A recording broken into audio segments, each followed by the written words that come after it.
Hello everyone, I welcome you all to this incredible platform of Indologers. तो आज के इस वीडियो में हम डिस्कस करने वाले हैं top MCQs for CBT mode 2 और इसमें हम top MCQs and previous year questions को कवर करेंगे, जहाँ पे मोस्ट ऑफ द क्वेश्चंस हमारे प्रीवियस ईयर क्वेश्चंस हैं।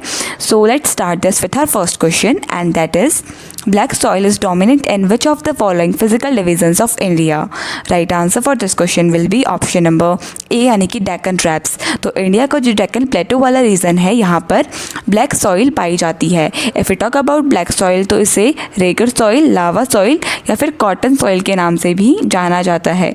If you talk about the soil, so it is rich in clay, lime, iron and magnesium and is very suitable for growing cotton.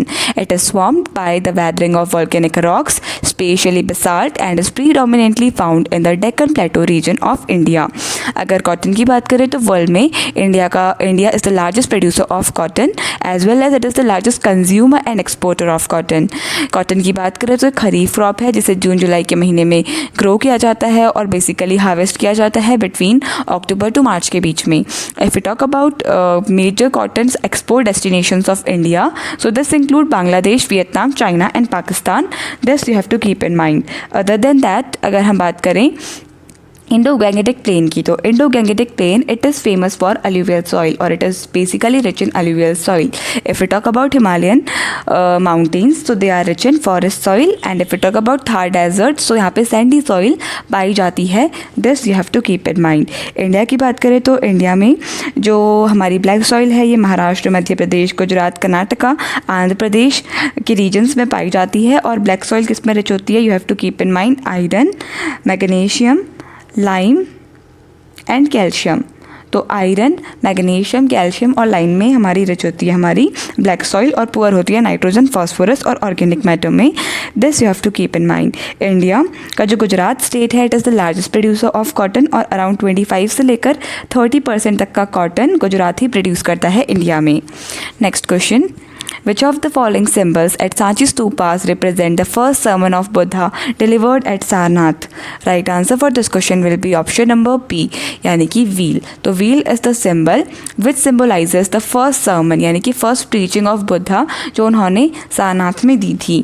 At Sanchi Stupas different symbols are used to represent key events in the life of Buddha in an iconic form यानी कि without showing Buddha as a human being, वो बुद्धा को दिखाते हैं as a inhuman form। If you talk about wheel, so wheel यहाँ पे represent करता है, इसको कहते हैं Dharma Chakra and it symbolizes Buddha's first sermon at Sarnath, also known as the turning of the wheel of Dharma यानी कि धर्म चक्र परिवर्तना इसे कहा जाता है।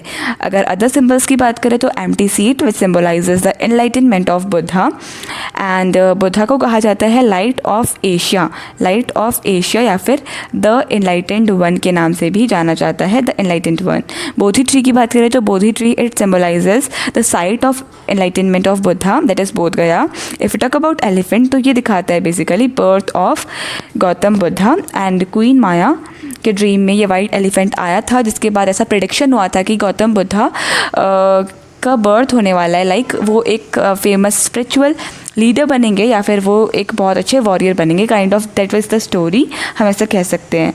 सो एक्स्ट्रा फैक्ट्स की बात करें तो Tripitaka it is the holy book of Buddhism which includes Vinaya Pitaka, Sutta Pitaka and Abhidhamma Pitaka.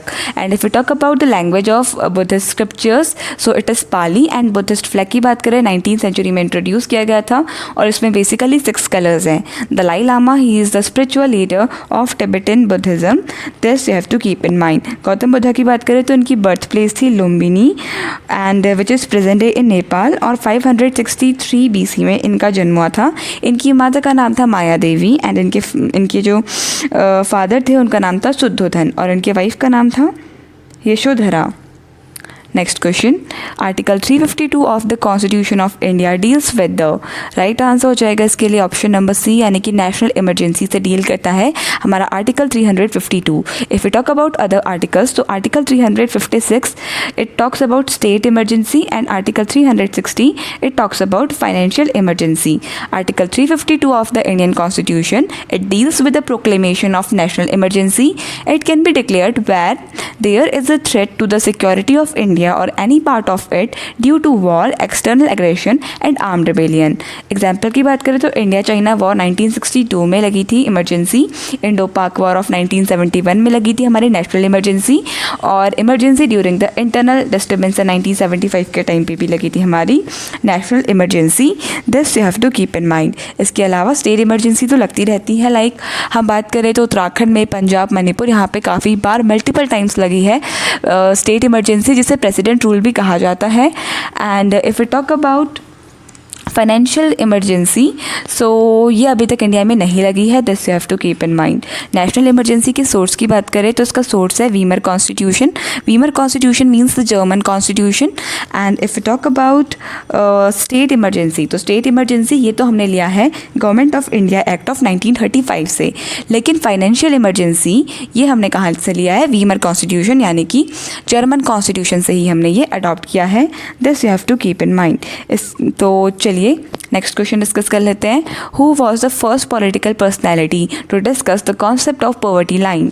Right answer for this question will be option number D, यानी कि दादा भाई नारोजी। दादा भाई नारोजी, इनको grand old man of India के नाम से भी जाना जाता है, grand old man of India. And he was the first political personality to discuss the concept of poverty line in India. He introduce the idea of poverty and un British rule in India. ये इनकी book थी जो इन्होंने 1901 में publish की थी, where he estimated a subsistence level income and laid the foundation for later poverty line studies. This you have to keep in mind. If we talk about Dadabhai Naoroji, so he is the founder of East India Association, जिसका formation हुआ था 1866 में. This you have to keep in mind. And he was also one of the founding members of Indian National Congress. Next question. Which of the following is a standard protocol used for transmitting files from one computer to another computer connected to the internet? Right answer for this question will be option number B, yani FTP, that is File Transfer Protocol.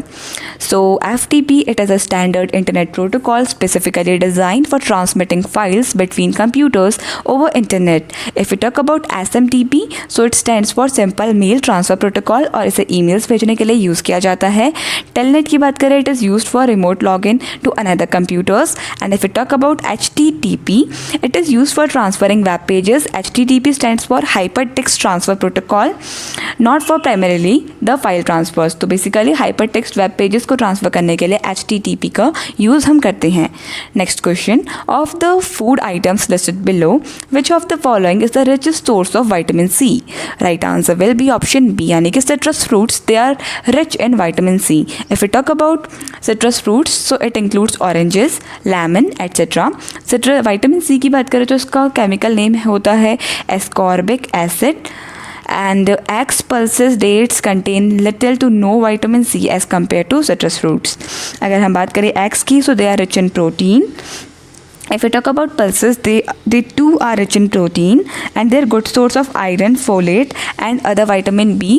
And अगर dates की बात करें तो dates एक natural source है of energy and it is good in potassium, magnesium. तो चलिए next question discuss कर लेते हैं, and that is in which of the following years did monopolies and restrictive trade practices act MRTP became effective? Right answer for this question will be option B, यानी कि 1970. So the monopolies and restrictive trade practices act MRTP was passed in 1969, लेकिन effective कब हुआ था? 1970 में ये existence में आया था. द MRTP एक्ट और monopolies and restrictive trade practices act was an Indian law enacted in 1969 and enforced from June 1, 1970. It was aimed at preventing economic concentration, controlling monopolies and prohibiting unfair trade practice in India. तो unfair trade practices को कम करने के लिए, abolish करने के लिए ये Restricted Trade Practices Act 1969 में पास हुआ था और फाइनली कब आया था? 1970 में एग्जिस्टेंस में आया था. तो चलिए नेक्स्ट क्वेश्चन डिस्कस कर लेते हैं, and that is the Rigveda is a collection of 1028 hymns, यानी हिम्स मतलब होता है prayers, divided into how many mandals? Right answer will be option B, यानी कि 10 मंडल्स यानी 10 चैप्टर्स हैं हमारे ऋग्वेदा में. वेदास की बात करें तो Rigveda is the oldest Veda, then comes Samaveda, Yajurveda and Atharvaveda. Samaveda में म्यूजिक से रिलेटेड चीज़ें मेंशन की गई हैं, यजुर्वेद में यचनाज यानी रिचुअल्स से रिलेटेड, एंड अथर्ववेद में जादू टोना. It consists of 1028 hymns, also called as suktas, and it is divided into 10 mandals, which are called as books or circles. This you have to keep in mind. सो इसके अलावा जो हमारा third मंडल है, that is very important. Third मंडल में हमारा गायत्री मंत्र है, which was composed by Vishwamitra. If you talk about the seventh mandal, तो सेवन्थ मंडल में क्या है, ये जो मंडल है यहाँ पे battle of 10 Kings, battle of 10 Kings के बारे में यहाँ पे मेंशन किया गया है, 10 राजन युद्ध. तो ये आपको कुछ एक्स्ट्रा चीज़ें थी जो मैंने आपको बताई, ये आपको ध्यान में रखनी है. Next question. Scandinavia is a cultural region found in which of the following continents? Right answer will be option number A, यानी option number C, यानी कि Europe. So Europe is the will be the correct answer for this question. So Europe is the continent which includes Scandinavia, which is a cultural and historical region in northern Europe, typically includes Sweden, Norway and Denmark. This you have to keep in mind. Next question. The next question is Palm Jumeirah, the artificial islands built to give boost to the tourism, is the project of which country? Right answer will be option number A, यानी UAE, United Arab Emirates. So Palm Jumeirah is an artificial island in Dubai, UAE.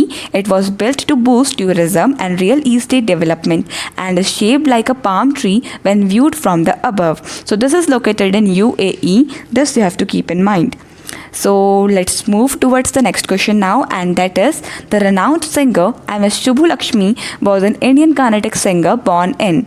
Right answer will be option number D, यानी कि मदुरई में इनका जन्म हुआ था M.S. Subbulakshmi का, और ये कार्नेटिक सिंगर थे. This you have to keep in mind. If we talk about M.S. Subbulakshmi, the legendary Indian Carnatic singer was born in Madurai, Tamil Nadu in the year 1916. Saints like Purandar Das, जिनको father of Carnatic music कहा जाता है, systemized music teaching methods in India.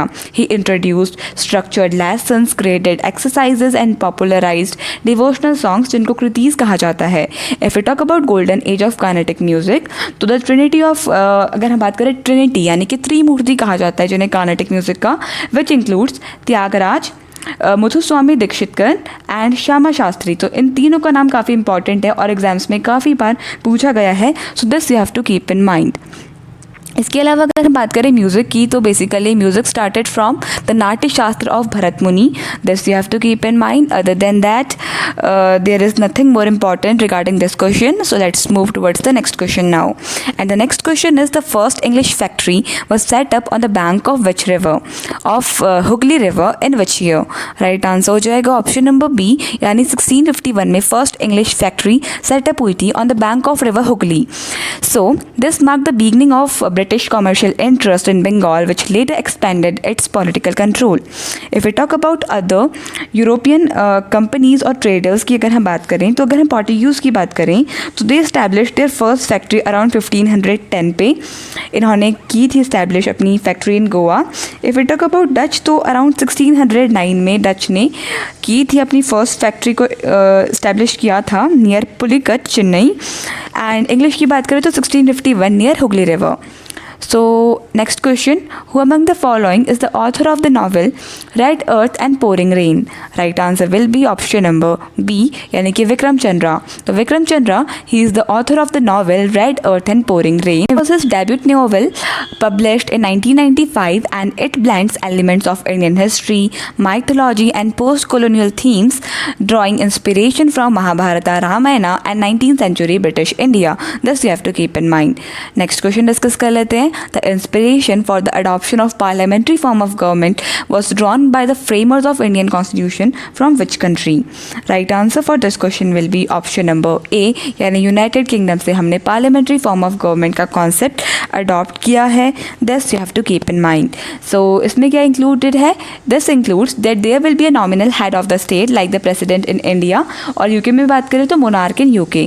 Real executive power will be vested in the council of ministers, जैसे India में prime minister के पास होती है, और ये council of ministers will be headed by the prime minister of the country who will be the supreme head of the country, but officially in text और इन copies the official head of the state will be the president of the country. So collective responsibility of the cabinet to the legislature, ये भी हमने यहाँ से adopt किया है. And dissolution of lower house before the end of its terms, यानी Lok Sabha 5 year से पहले ही डिसोल्यूट हो जाएगी. This provision also we have taken from which country, that is UK. So this you have to keep in mind. If you talk about other countries which are mentioned here, so let's discuss about them. Like if you talk about Japan, तो Japan से हमने क्या लिया है? Japan से हमने लिया है procedure established by the law which comes under Article 21 of the Indian Constitution. If we talk about Switzerland, तो स्विट्ज़रलैंड से हमने लिया है DPSP, Directive Principles of State Policy. इसके अलावा फेडरलिज्म के कुछ एलिमेंट्स भी हमने यहाँ से लिए हैं. एंड डायरेक्ट इन्फ्लुएंस जो डेमोक्रेसी टूल्स है, direct influence of democracy tools, this we have taken from Switzerland. And USA की बात करें तो USA से हमने काफ़ी चीज़ें लिया, लाइक फंडामेंटल राइट्स हमने यहाँ से ली है, जुडिशियल रिव्यू लिया है, प्रियम्बल लिया है, impeachment लिया है, independence of judiciary. These features we have taken from USA. Next question discuss कर लेते हैं. And that is with which of the following states और union territories is the Siddhi Dhamal dance associated? Right answer will be option B, यानी गुजरात से associated है ये Siddhi Dhamal dance. This you have to keep in mind. Option B will be the correct answer. Community, it is performed by Siddhi community who are descendants of East African Bantu people who brought their culture to India centuries ago. Type की बात करें तो folk dance है Siddhi Dhamal dance of Gujarat. Celebrate किया जाता है इसे during festivals and special events, often as tribute to their African heritage and Indian cultural integration. Features की बात करें, high energy rhythmic drumming and warrior like movements are done in this dance.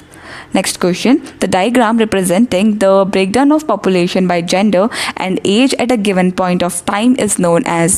Right answer will be option number A, यानी population pyramid ये represent करता है. It is a graphical illustration that shows the distribution of various age groups and population typically divided by gender, that is males on one side to the female on the other. इसके अलावा जो vertical axis होता है वहाँ पे हमारे basically intervals लिखे जाते हैं, age group लिखे जाते हैं, और horizontal एक्सेस में पॉपुलेशन साइज को मेंशन किया जाता है. And this gender and age जो पॉपुलेशन का जो ग्राफ है, this is called age population pyramid. Next question, with respect to memory, what is the full form of USB? Right answer for this question will be option C, yani Universal Serial Bus. So Universal Serial Bus is the full form of USB. This is a standard for connecting peripherals like keyboards, mic, and flash drives, etc. to computers and other devices. The main function of USB is to enable communication and power supply between the devices. This you have to keep in mind. So next question, and that is hepatitis A is an inflammation of that can mild the severe illness of what? Right answer will be option number A, यानी कि liver. तो hepatitis A it basically affects liver. So it is caused by a virus जिसको HIV कहा जाता है. It can lead to mild to severe illness, but it is usually acute, यानी short term रहती है, and does not cause chronic liver disease. Next question, the development of Sanskrit grammar began with Panini, with his book named as? Right answer will be option number A, यानी अष्टाध्यायी. तो Ashtadhyayi it is a book written by Panini, और Ashtadhyayi Sanskrit grammar की first book consider की जाती है grammar की, और पानिनी इनको फादर ऑफ संस्कृत ग्रामर के नाम से जाना जाता है. His famous book Ashtadhyayi is a systematic and scientific treatise on Sanskrit grammar composed around 5th century BCE. It contains 4,000 rules of Sanskrit. So this you have to keep in mind. Next question discuss कर लेते हैं, and that is which of the following is an element of D block in the modern periodic table? Right answer will be option number B, यानी Fe. Fe means iron. तो iron it is an element of D block, जिनको transition element या transition element block भी कहा जाता है. The D block are found in between group 3 से लेकर group 12 of the periodic table. इसके अलावा कैल्शियम जो आता है group 2 में, magnesium comes in group 2, and sodium की बात करें तो group 1 में ये आता है. कैल्शियम और मैग्नीशियम की बात करें तो उन्हें अल्कलाइन अर्थ मेटल कहते हैं, और सोडियम यानी फर्स्ट ब्लॉक के जो एलिमेंट्स हैं उनको अल्कली मेटल्स के नाम से जाना जाता है. Next question. The profit of a firm is the total revenue earned and total cost incurred between. Right answer हो जाएगा it is the difference between the total revenue earned and the total cost incurred. तो simply it is very simple कि profit क्या होता है, total revenue जितना लगा होता है minus cost, तो it includes profit. ये simple सा question था. Like अगर हमारा total revenue 15 रुपीज़ था, हमें cost लगी 10 रुपीज़, तो हमारा profit कितना हुआ 5 rupees. So this is a simple question. Right answer हो जाएगा इसके लिए option B, and it is a previous year question of RRB NTPC CBT mode 2. Next question. On the shores of Bay of Bengal, the temple at Konark was built in.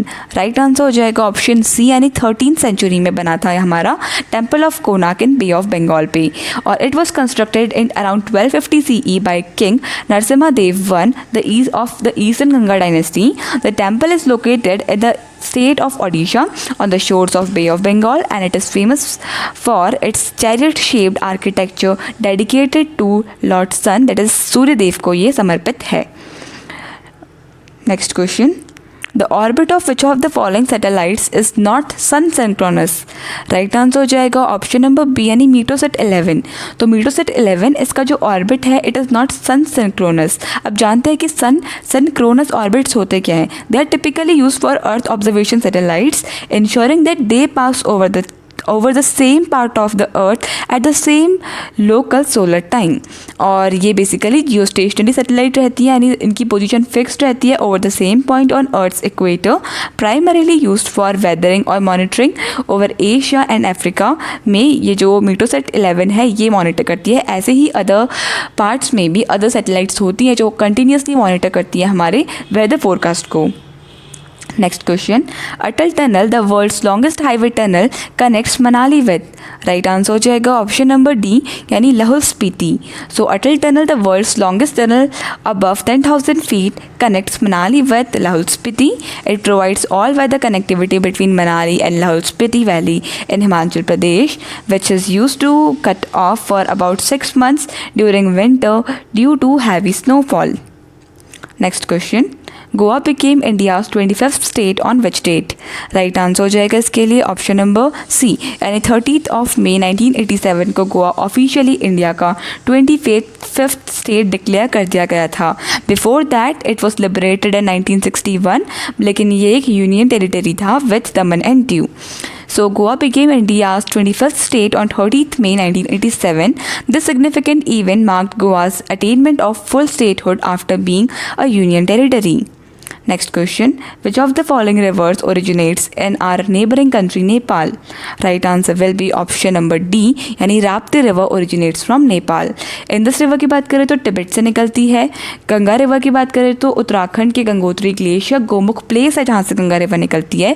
Brahmaputra की बात करें तो it originates इन तिब्बत, और इसे तिब्बत में सांपो के नाम से जाना जाता है. If you talk about Brahmaputra river, तो इंडिया में जब ये एंटर करती है तो इसे तिहांग के नाम से जाना जाता है. This you have to keep in mind.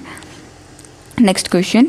Dash is the founder of National Orchestra of India.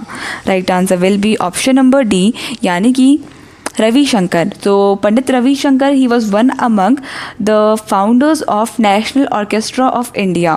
He founded orchestra known as Vadya Vrinda in 1952 while working as a music director for All India Radio. If we talk about National Orchestra of India, it was founded by four people in total.